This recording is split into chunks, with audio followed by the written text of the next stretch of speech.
Facebook has placed adverts in British newspapers with 10 top tips on how to spot fake news online. The website has also closed thousands of accounts linked to false stories ahead of the general election campaign next month. Now, the company advises users to be skeptical of headlines and to check the website address. Let's talk a little bit more about all this to the social media expert and co-founder of Digital Leadership Associates, Adam Gray. He joins us from our newsroom in Ipswich. Good afternoon, Adam. Thanks for being with us. Does this sound like a good idea, Facebook putting these 10 top tips out there?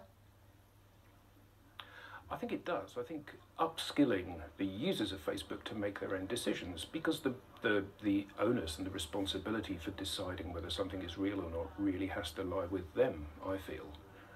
Having said that, of course, Facebook has just recruited 3,000 additional moderators, as they call them, to ferret out fake news and sites that don't comply with their regulations and close those pages down. Although quite how 3,000 can cope with 2 billion pages is a little bit of an anathema, I think. Yeah, that's part of the problem, isn't it? The filtering needs to be, surely, before this stuff gets actually on the site itself so that people can read it, because once they do read it, it can be spread in an instant. Well, it can, and I think that in an ideal world it would be filtered prior to being posted. But as I said, with 2 billion or approaching 2 billion Facebook users, clearly that's a mammoth task and something that no organisation really can do. So really, before one of us presses share or comments to effectively endorse something, it's up to us to make up our own minds. And I think as far as Facebook posting these top 10 tips, I think that's a really good starting point.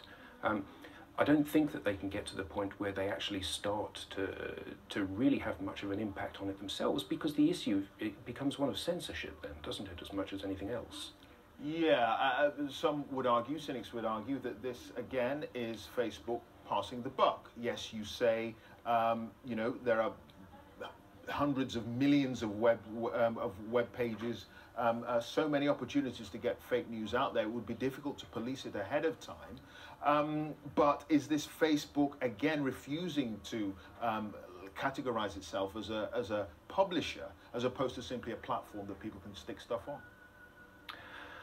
I think it's important that it doesn't categorize itself as a publisher, primarily because the traditional media platforms, I mean, clearly the BBC is at the top end in terms of impartiality, but there are many national papers that sit beneath that in terms of their credibility.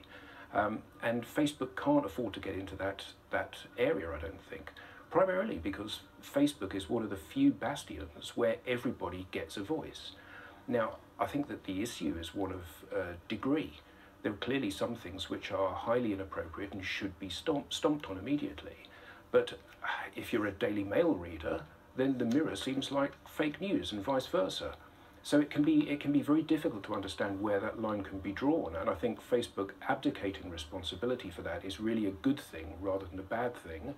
But they do have a duty of care to upskill people so they can make their own minds up about what's true and what's fiction.